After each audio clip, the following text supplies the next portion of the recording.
Olá, você acompanha a partir de agora a correção da prova da Unicamp.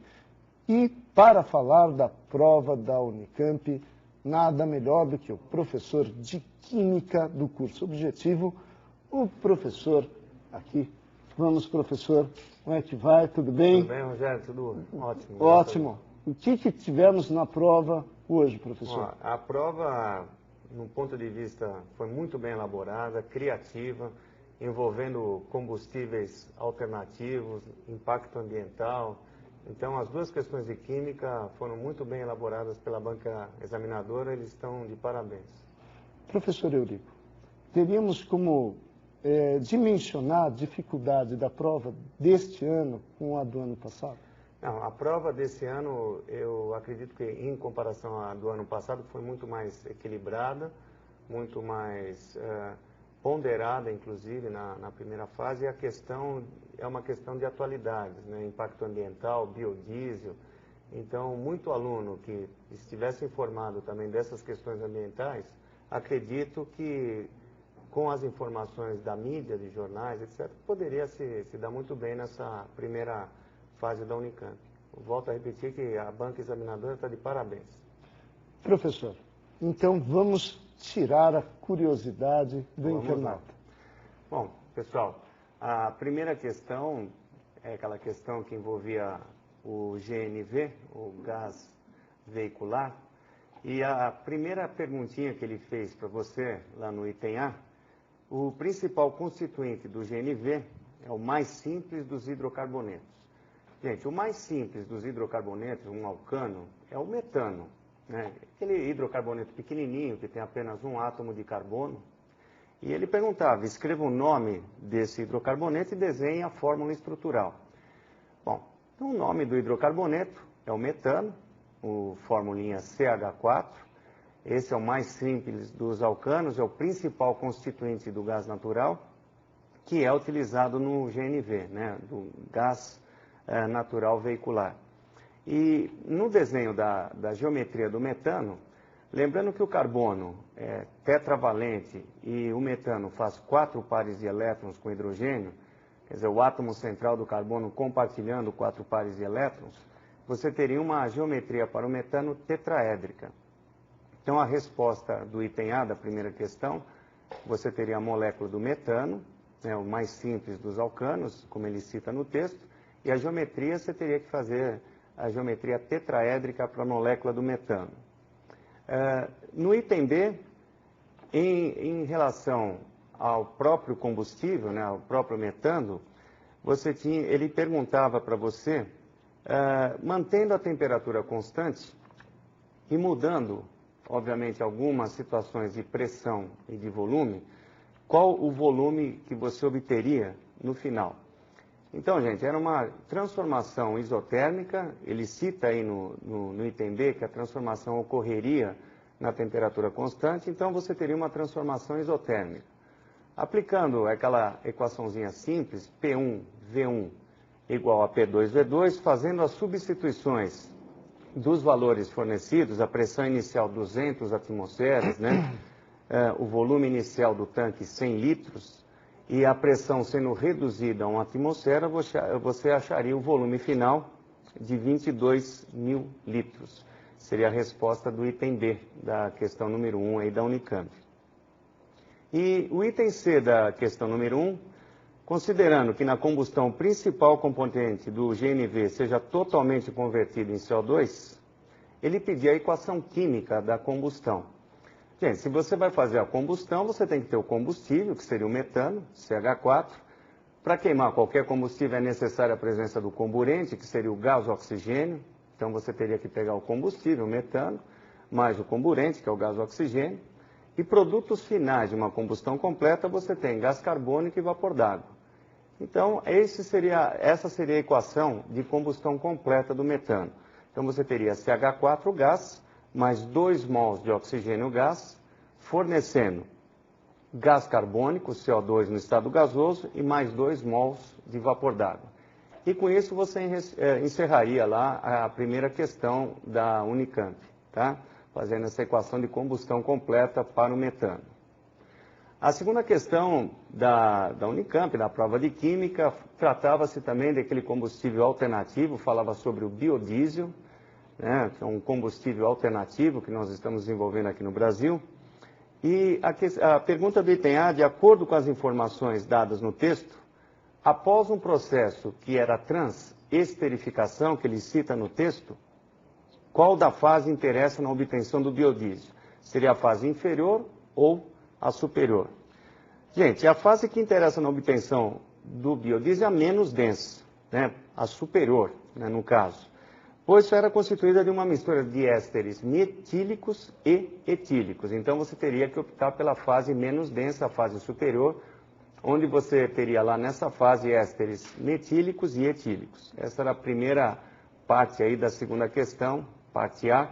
Né? Você teria que optar entre as duas fases, já que era um sistema bifásico, qual das duas seria a mais interessante. Então, seria a fase superior. No item B, o biodiesel não contém enxofre na sua composição e ele fala que o biodiesel obtido de petróleo apresenta impurezas, como enxofre. A pergunta dele, qual seria a mais interessante utilização? Bom, o diesel do petróleo contém enxofre como impureza. Tá? Se o diesel do petróleo contém um enxofre como impureza, na queima desse biodiesel, o que vai acontecer? O enxofre pode se combinar com o oxigênio do ar e formar o SO2. O SO2 combina-se novamente com o oxigênio do ar atmosférico, pode formar o trióxido de enxofre, o SO3, que, combinado com a água, pode gerar o ácido sulfúrico, precipitando a conhecida chuva ácida. Então, é interessante que fala aí de um impacto ambiental na obtenção do diesel do petróleo, né? Então, o diesel do petróleo é mais prejudicial, tudo bem? E a formação da chuva ácida era a partir do enxofre como impureza. Você, vendo algumas reações de oxidação do enxofre, você teria até a obtenção do H2SO4, principal causador da chuva ácida. E na terceira parte da questão 2, no item C, era uma questão de cálculo estequiométrico, de proporcionalidade, né? Essa terceira questão, são 3 regrinhas de 3 que você tinha que trabalhar.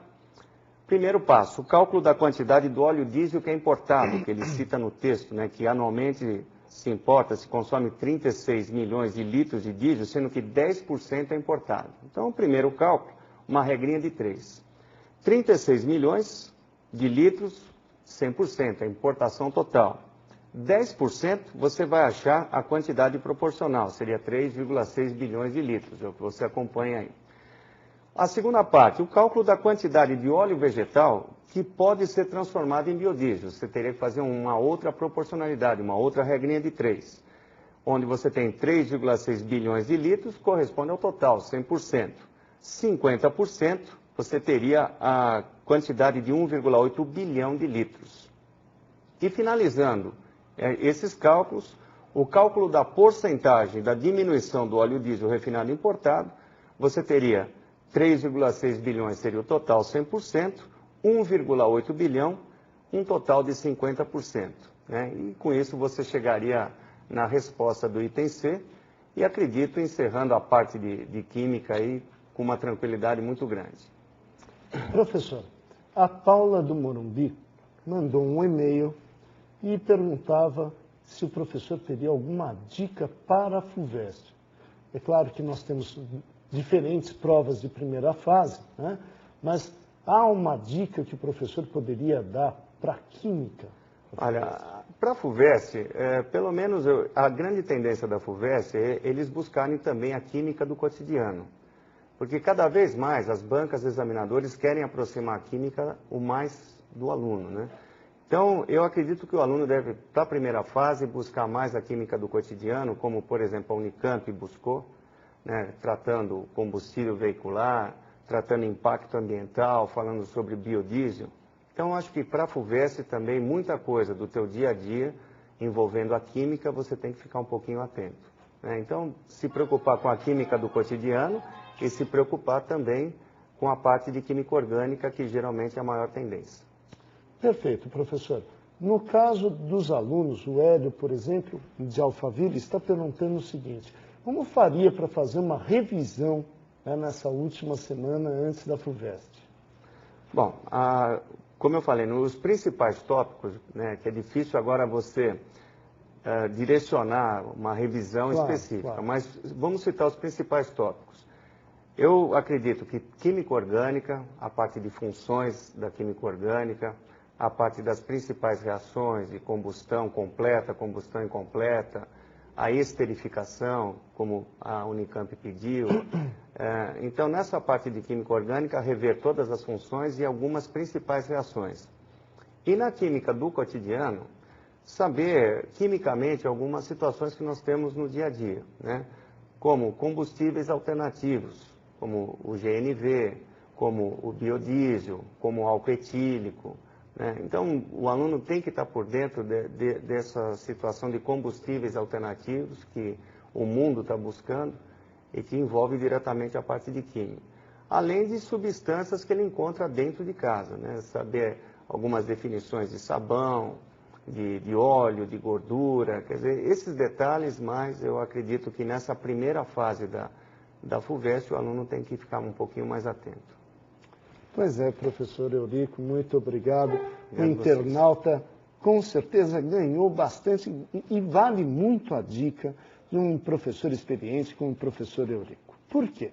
Porque é um professor acostumado a resolver as provas, sempre presente, sempre atento naqueles que são os detalhes e mesmo nos assuntos mais importantes que você poderá encontrar aí nas bancas de vestibulares. Agora, uma atenção, é claro que como hoje falamos em cotidiano, uma das coisas mais úteis que você pode fazer é acompanhar o Atualidades Online. E com relação a isso, eu devo agradecer aos inúmeros e-mails que chegaram ontem e hoje. Olha, mas por que chegaram ontem e hoje os e-mails?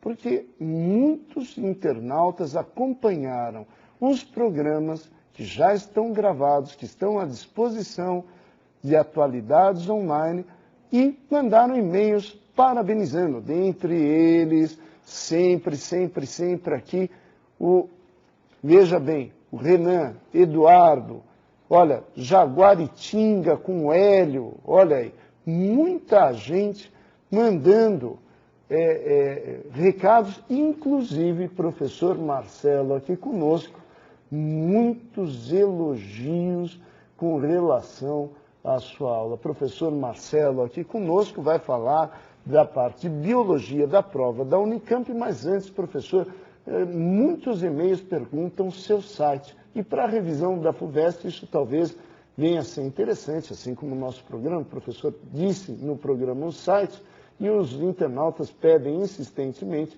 para que o professor repita. Qual seria mesmo esse site? Pois não, Rogério. Os alunos vão encontrar lá algumas dicas para o vestibular, algumas músicas para ajudar a decorar a matéria. O site é o www.profmarcelobio, este humilde que vos fala aqui, .cjb.net. Repetindo, profmarcelobio, tudo junto, .cjb.net. Professor, prova de biologia, difícil, pedra no sapato do estudante ou não? Não, no máximo um grãozinho de areia. Uma prova muito bem feita, como costuma ser a prova da Unicamp, onde o examinador não se prendeu a detalhes. Ele foi buscar os assuntos mais importantes da biologia, como, por exemplo, efeito estufa, competição entre seres vivos e outros. Eu classificaria, portanto, como uma boa prova. Professor, então, vamos matar a dúvida aí do internauta.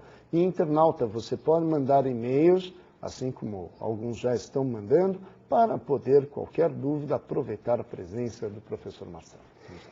Muito bem, e a questão, então, de número 3, falava sobre a introdução de espécies novas em uma região.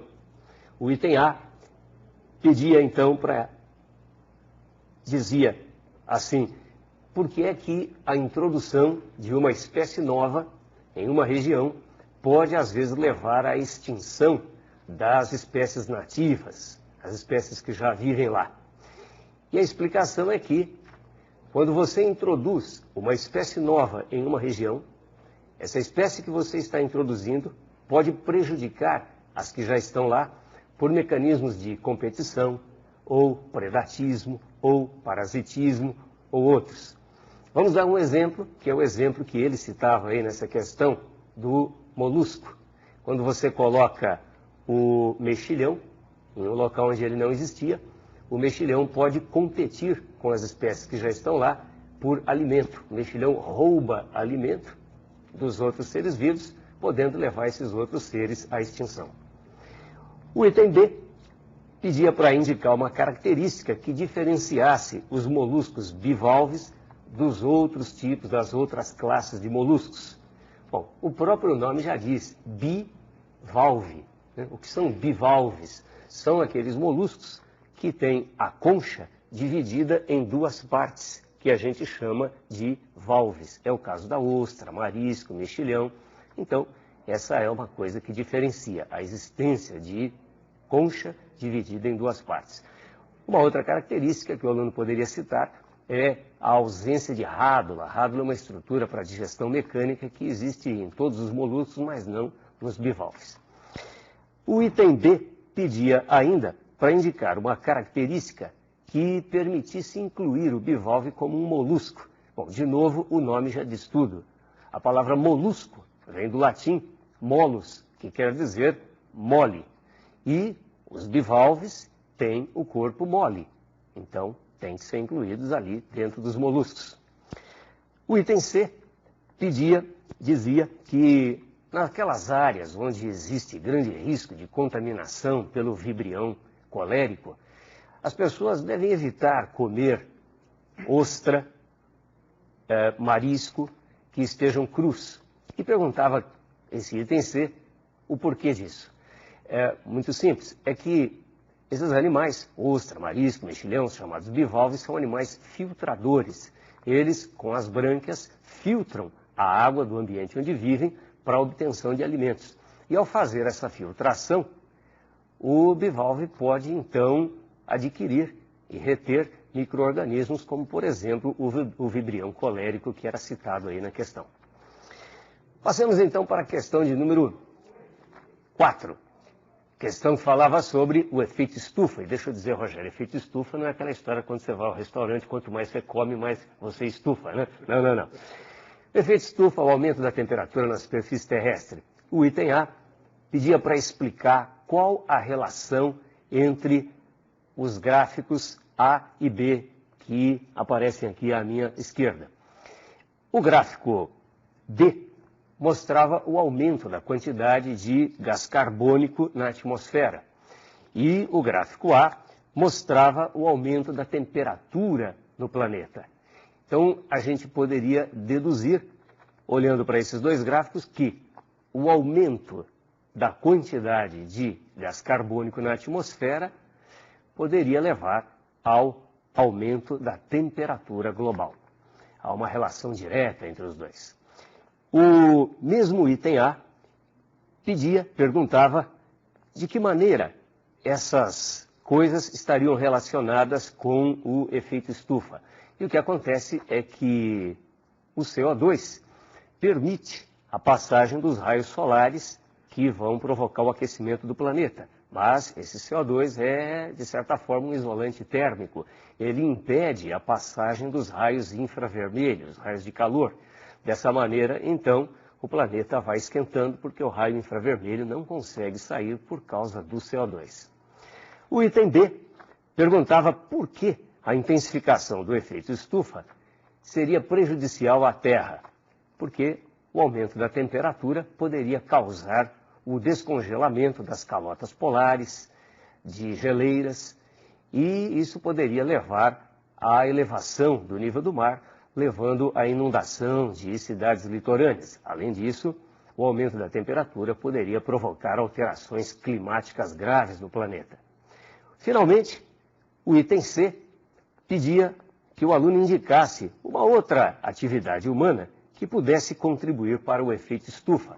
O aluno poderia citar, então, o desmatamento, poderia citar as queimadas, porque tanto um quanto o outro acabam levando a um aumento da quantidade de CO2 na atmosfera e, portanto, intensificando o efeito estufa. Essas eram, então, as questões de biologia da prova de hoje.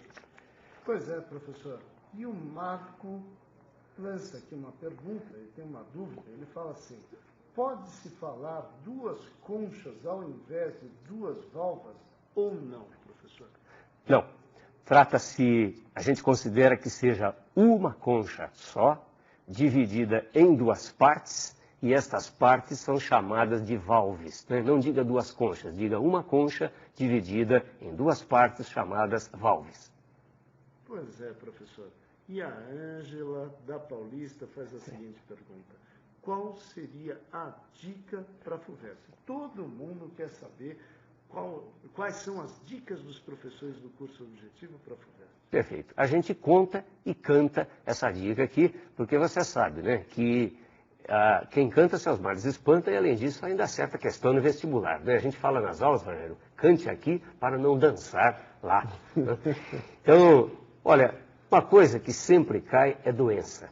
Doença de Chagas, barriga d'água, lombriga, solitária, bom, ascaridíase, teníase. Então, uma boa dica, doença de Chagas. E, por favor, guarde o que você precisa saber sobre doença de Chagas com essa musiquinha que está lá no nosso site. Doença de Chagas destrói o coração, o barbeiro faz transmissão, Trypanosoma cruzi é quem causa a lesão, medida preventiva é a dedetização, doença de Chagas destrói.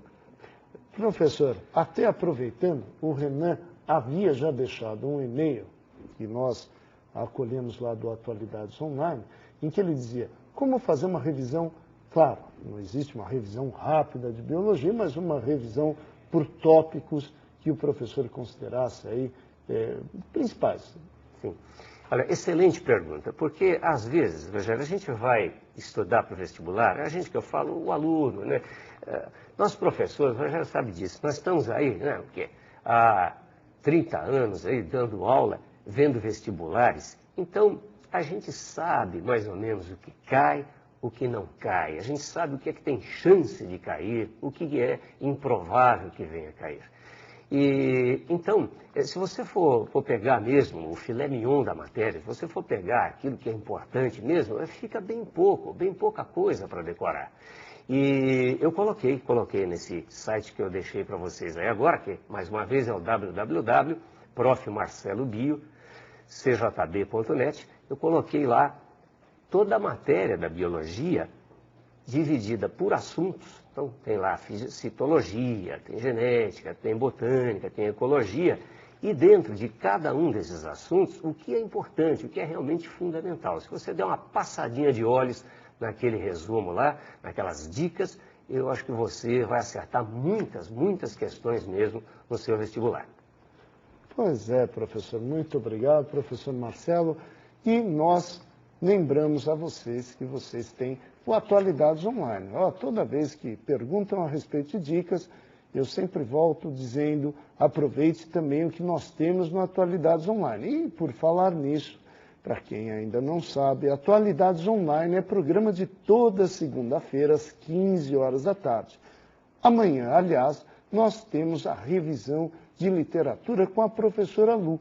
Então, você tem aí mais uma oportunidade para acompanhar um programa descontraído e muito informativo, principalmente aí a uma semana da primeira fase da FUVEST.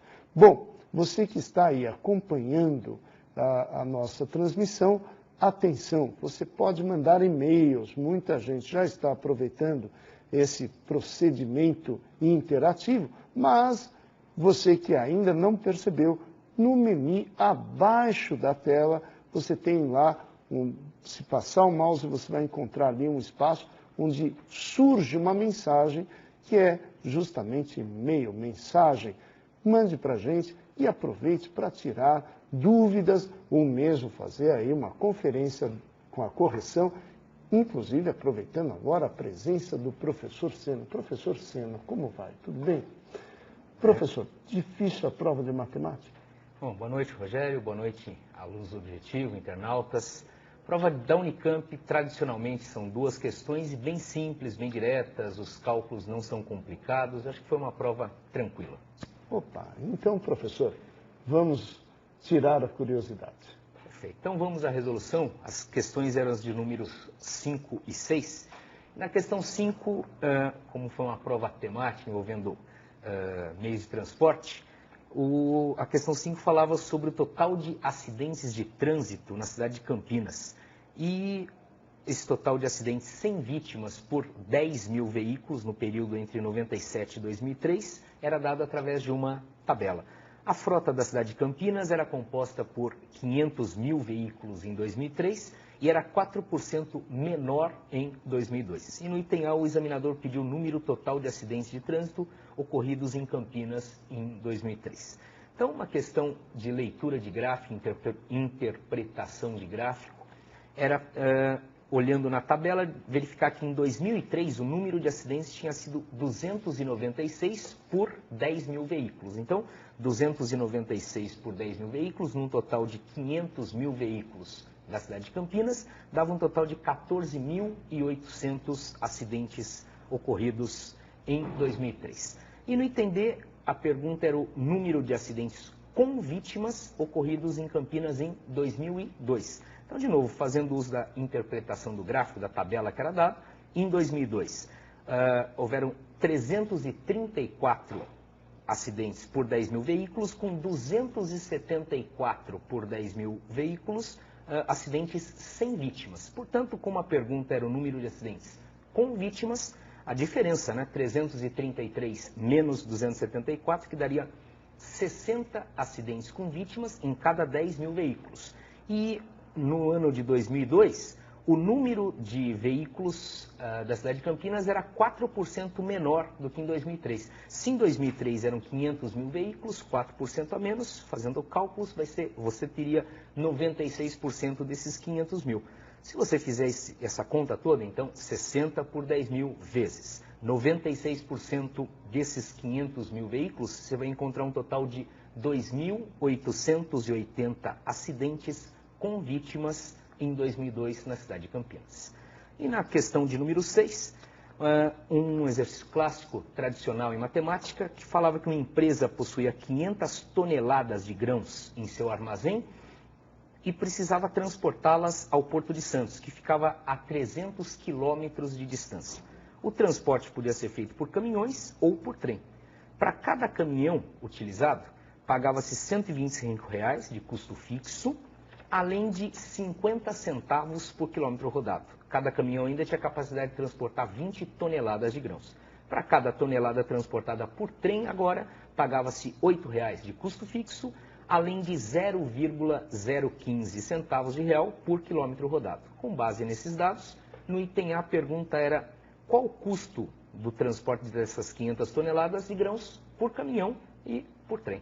Bom, o custo do transporte por caminhão seria os R$ 125 fixos, mais ainda, para cada quilômetro, 50 centavos, portanto, como são 300 quilômetros a distância até o Porto de Santos, 50 centavos vezes 300, que daria R$ 150. Então, R$ 125 mais de custo fixo, mais R$ 150 com esses 300 quilômetros rodados, tudo isso multiplicado pelo número de caminhões utilizados. Como são 500 toneladas a serem transportadas e cada caminhão consegue transportar 20 toneladas, seria necessário o uso de 25 caminhões. Cada caminhão, então, R$ 125 de custo fixo mais R$ 150 do total de quilômetros rodados, tudo isso vezes 25 caminhões utilizados. Daria um total de R$ 6.875 o custo do transporte desses grãos por caminhão. E o custo do transporte por trem, utilizando o mesmo raciocínio, seria R$ 8 custo fixo, mais 0,015 por quilômetro rodado. Como são 300 quilômetros, daria R$ 4,50. Então, R$ 8 de custo fixo, mais R$ 4,50 daria R$ 12,50. Tudo isso vezes 500 toneladas. Afinal de contas, esses 12,50 é o custo do transporte até Santos por quilômetro. Como são 500 quilômetros, por tonelada, perdão. Como são 500 toneladas, vezes 500, dando um total de R$ 6.250. Então, no item A, o custo do transporte por caminhões, R$ 6.875 e por trem, R$ 6.250. E no item B, para as mesmas 500 toneladas de grãos, com a distância mínima do armazém ao Porto de Santos, para que o transporte seja mais vantajoso por trem do que por caminhão.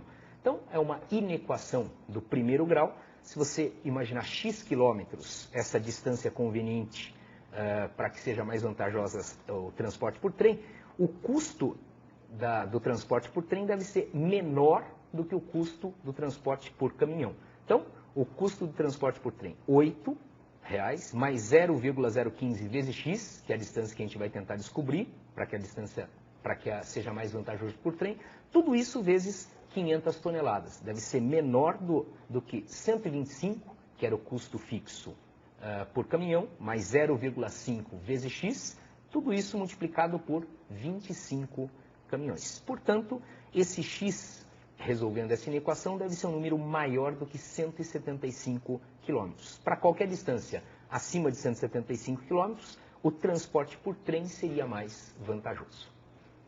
Pois é, professor.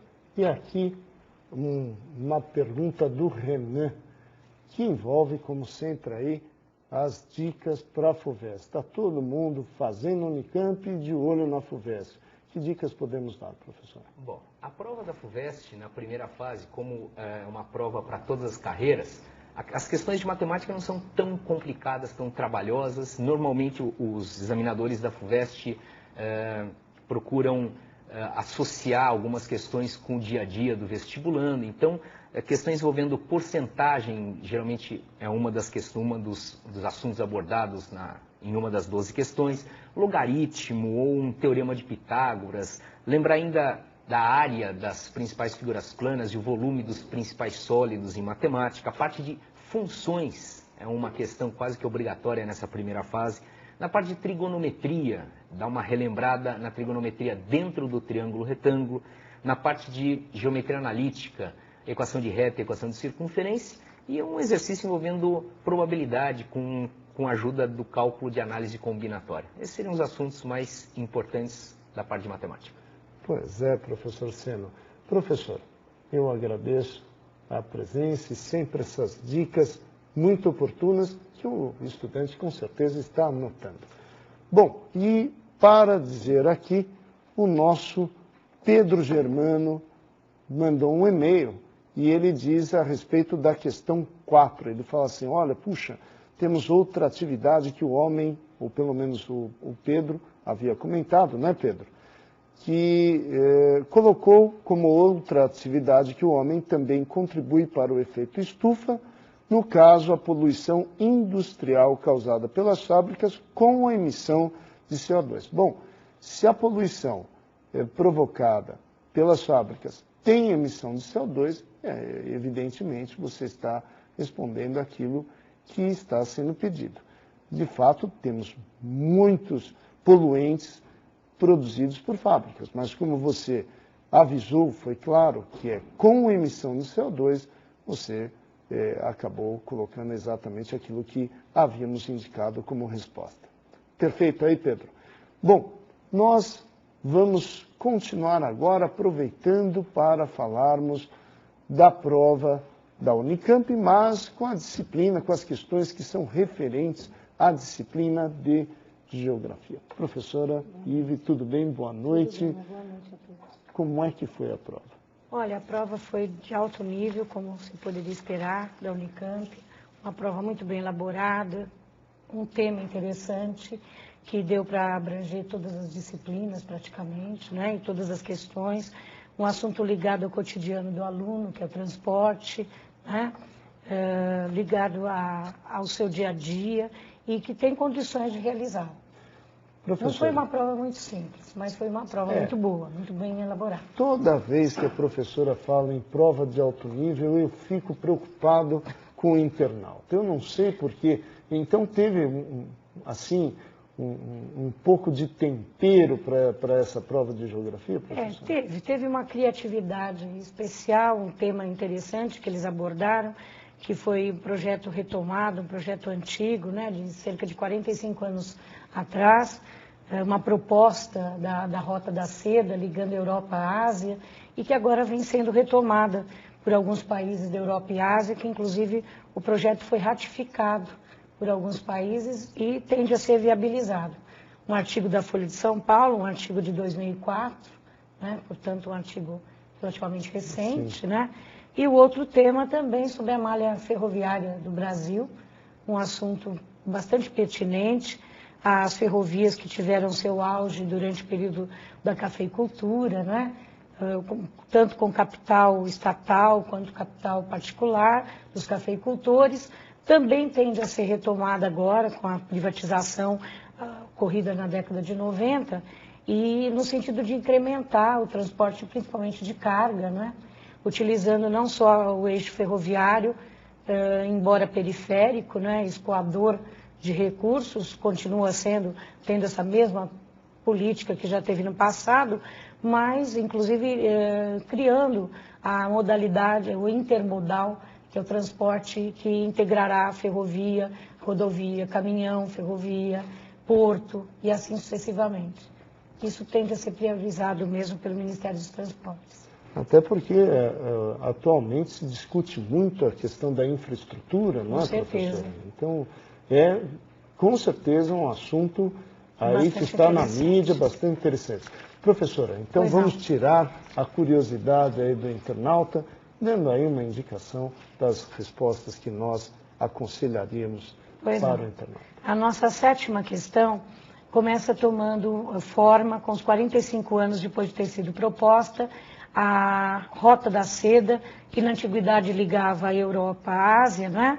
E através de rodovias e rotas de balsas, de ferryboats, que tem cerca de 140 mil quilômetros e irá ligar os continentes outra vez.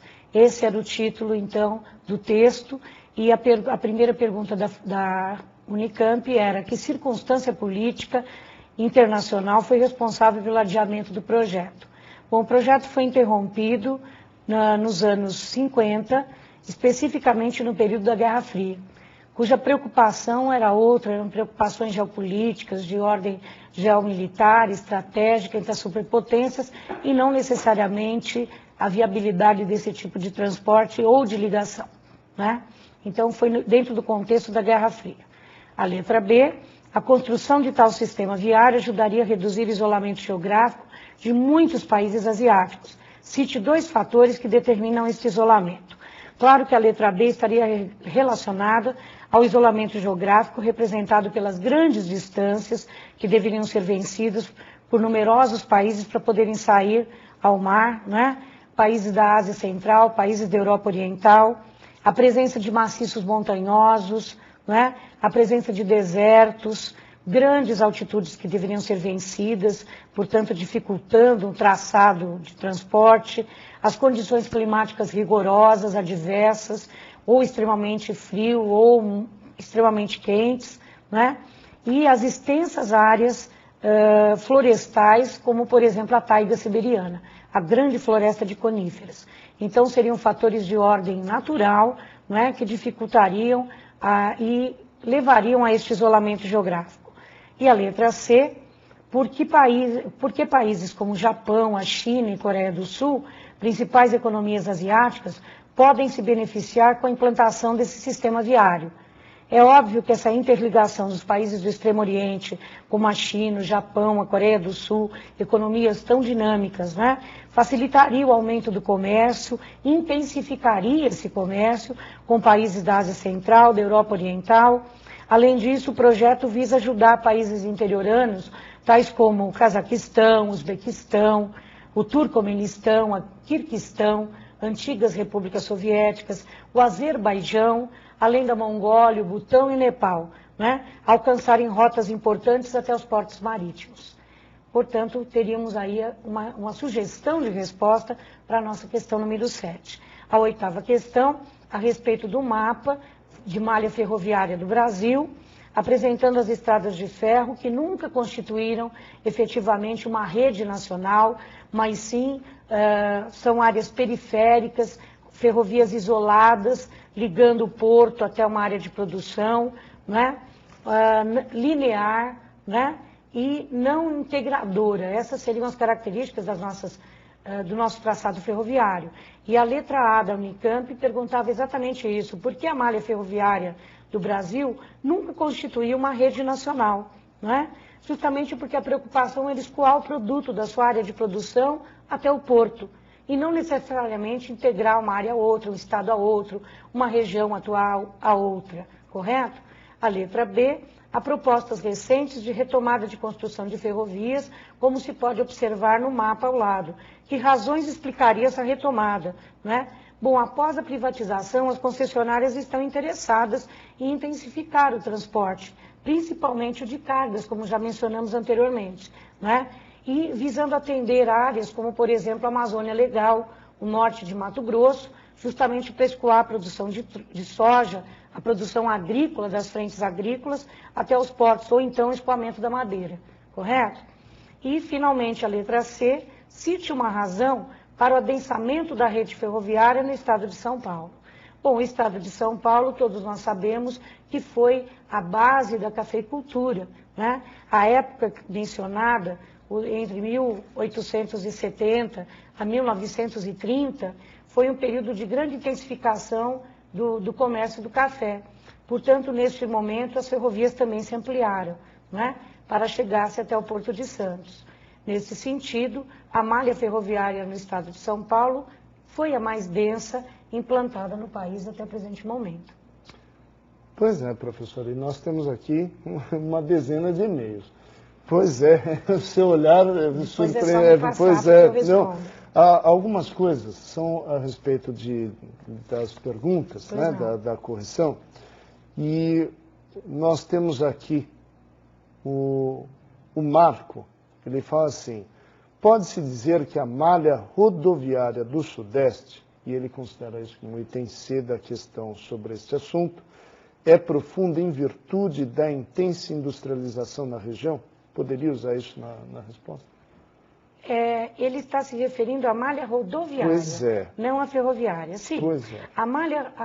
As rodovias, a era das rodovias, foram sequentes ao período ferroviário, né?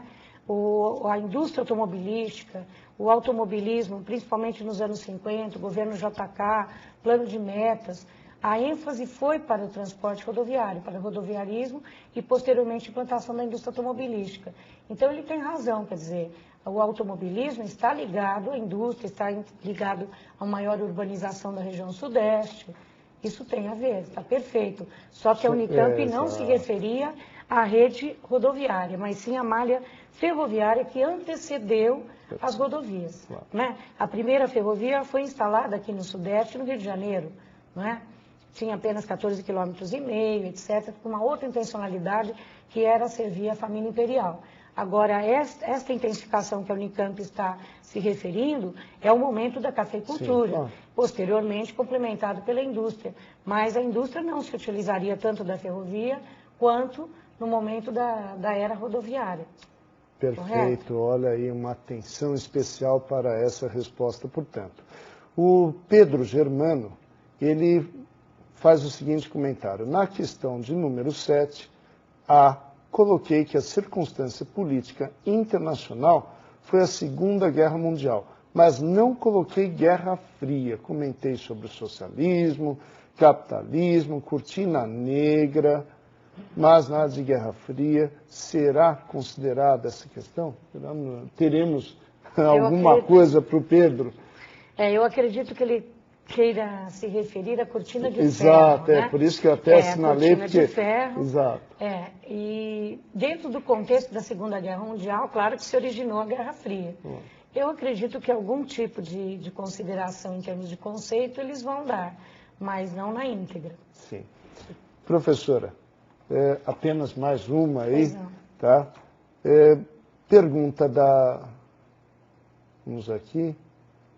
Pergunta da Marília, que é aquela pergunta que todo mundo está fazendo: qual tema de geografia seria recorrente na FUVEST? Recorrente, puxa vida. Nós pontuamos algumas coisas que consideramos interessantes, porque é difícil realmente nós nos atermos a um tema apenas, correto? Mas quadro natural do Brasil, tentando colocar alguns temas correlatos como o problema da transposição, né, a questão ambiental, comprometimento ambiental relacionado ao quadro natural do Brasil, né, os ventos constantes, as mudanças, alterações climáticas que estão ocorrendo em termos internacionais e em decorrência dessas alterações mundiais também algumas alterações, a seca que ocorreu recentemente na Amazônia, certo? São algumas coisas que podem ser solicitadas. A energia, a agricultura brasileira são temas que podem aparecer e dentro das questões internacionais, a União Europeia, que você até mencionou a última vez, realmente é um tema interessante. A França, essas mudanças, a França, um país laico, né? Esses atos terroristas, vandalismos que estão acontecendo no território francês, que já não é tão recente, isso pode ser retomado. A questão mesmo das áreas que estão sendo retirados, os assentamentos lá de judeus na região da Palestina, não é? Na faixa de Gaza, isso pode vir a ser mencionado. E algumas outras questões ambientais de caráter internacional, mencionando a Ásia, provavelmente. Pois é, olha, a oportunidade é incrível. Você que não conseguiu aí anotar tudo, você vai poder conferir isso amanhã, quando novamente estivermos no ar. Eu agradeço a professora Ive a presença. Uma boa noite. E, bom, quando eu digo que você tem a oportunidade de poder novamente observar tudo que nós estamos falando, prestar uma atenção especial às dicas, às explicações, e, claro, a oportunidade que não é comum de você ter essa interatividade, você está fazendo perguntas, você respondeu de um determinado meio, não se sente seguro com relação à sua resposta, você pode mandar e-mail, você pode entrar em contato e, claro, nós, os professores do Objetivo, vamos explicar a você, vamos tentar esclarecer. Existe aqui uma pergunta que é a pergunta da Daniela. A Daniela e a Tatiane estão perguntando se foi uma prova difícil ou demorada. Bom, isso a gente só vai poder responder quando a professora Cida, já estou até contando a vocês, vier falar sobre a redação. Como você percebe, a prova não é tão demorada, mas no conjunto, ou seja, na correção é que a gente vai podendo perceber o sentido, realmente o peso que ela teve, a demora que ela causou na hora da execução. Bom, e para falar em peso, né, em sentido, nada melhor do que a gente falar com o professor de Física do curso Objetivo, o professor Zé Carlos. Professor, eu gostaria de saber se a prova de Física foi difícil, se no caso a questão foi difícil, ou se ela foi, como muitas vezes acaba acontecendo, uma questão de matemática disfarçada. Bom, primeiramente, meu olá às pessoas, né, aos internautas, ao Rogério. A prova de Física da Unicamp foi realmente muito simples. As duas questões, a questão 9 ainda girava em torno do tema da prova, que era transporte, a questão 10 nem tanto, mas as questões são muito simples, ou seja, conhecimentos elementares de física e análise de gráficos, né? Como nós comentamos durante a semana com os alunos, avisando da prova da Unicamp, a prova era mais uma prova de interpretação do texto, né, do enunciado, uma prova que não exigiria conceitos muito aprofundados de física, as questões, contas muito simples, realmente uma prova muito tranquila, uma prova realmente simples, muito bem feita, enunciado claro. Mais uma vez a banca da Unicamp está de parabéns. Então vamos aí tirar a curiosidade do internauta. Vamos lá. Pois não. A questão 9, aqui ainda girava em torno do tema do transporte, falava do avião 14 bis, né, Santos Dumont, em que ele mostrava um gráfico em que a gente tinha a força de sustentação aerodinâmica e o tempo de voo do avião. Ele explica no texto, no próprio texto, a explicação do fenômeno. A força de sustentação aerodinâmica ela vem da diferença de pressão entre a face inferior e superior das asas do 14 bis. E o que fazia o avião, o que faz o avião levantar o voo é essa força de sustentação. Ele dava a massa do conjunto, avião, o próprio piloto, dava a área aproximada das asas do 14 bis e perguntava no item A em que instante a aeronave decola, ou seja, perde o contato com o chão. A nave vai começar a decolar, ela vai perder o contato com o chão, no instante em que a força de sustentação começar a superar a força-peso. Então, bastava igualar a força de sustentação em módulo ao peso do avião, massa do avião 300 kg, aceleração da gravidade 10 metros por segundo ao quadrado, você tem a força-peso do avião, 310 ao cubo newtons, você olha o gráfico, na simples leitura do gráfico, você anota que para a força de sustentação de 310 ao cubo newtons, isso ocorria no instante 10 segundos, portanto o avião decolava no instante 10 segundos.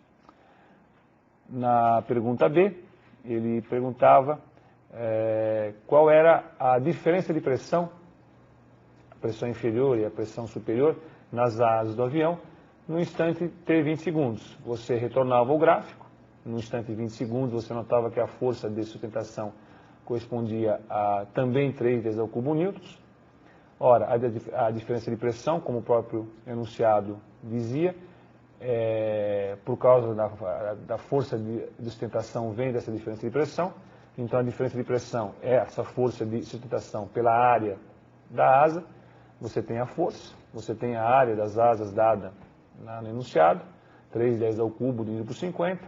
Então, a diferença de pressão entre as faces da asa, 60 newtons por metro quadrado. Então, a resposta do item A, 10 segundos, o item B, 60 newtons por metro quadrado. A questão número 10, ela fala sobre tsunami. Interessante, professor Rogério, que nós fizemos exatamente essa questão essa semana na sala de aula. Inclusive, os dados são os mesmos. Olha aí, quem fez a revisão no curso objetivo teve a questão 10 da Unicamp. Puxa. Exatamente os mesmos dados. Vamos dizer exatamente, né, a resposta da questão que a gente fez a revisão dava 12 minutos, aqui deu 12 minutos e meio. Mas exatamente a mesma questão, em que ele falava, até o texto é muito parecido. Um tsunami é uma onda provocada pelo abalo sísmico embaixo, no oceano. Esse abalo sísmico gera uma perturbação na superfície da água do oceano, que é uma onda. Essa onda, ela se propaga no oceano a 150 km por hora. A 200 metros por segundo. Essa onda se propaga no oceano a 200 metros por segundo. E o interessante é que o tsunami, se você está numa região muito profunda, a amplitude do tsunami é muito pequena, muito baixa. E o tsunami só mostra a sua grandiosidade, né, a muralha de água só aparece conforme nós nos aproximamos da costa, em que a água vai ficando cada vez mais rasa. Então ele dizia que a velocidade do tsunami 200 metros por segundo, o comprimento de onda do tsunami 150 km, se perguntava qual o período dessa onda oceânica. Bom, da equação fundamental da ondulatória, a velocidade de propagação da onda é o comprimento de onda pelo período, ele deu a velocidade, deu o comprimento de onda, tomando cuidado de passar quilômetros para metro, 1,5 10 a quinta, o comprimento de onda então em metros. Você fazia a conta e achava que o período dessa onda oceânica, desse tsunami, é de 750 segundos. No item B, ele dizia que a velocidade da onda é igual a raiz quadrada de GH, onde G é a aceleração da gravidade e H é a profundidade do mar. E ele pedia, né, no item B, qual seria a velocidade dessa onda perto da costa, ou seja, uma profundidade de 6,4 metros. Mais uma vez, era simplesmente substituir os dados. Os valores numéricos são muito convenientes, né? A gravidade é 10 metros por segundo ao quadrado, a profundidade é 6,4 metros. 10 vezes 6,4, 64, a raiz dá 8, a velocidade dessa onda seria de 8 metros por segundo. E o item C, digamos que ele mostra, né, por que a muralha de água só aparece quando eu estou próximo à costa, ou seja, quando o oceano é raso.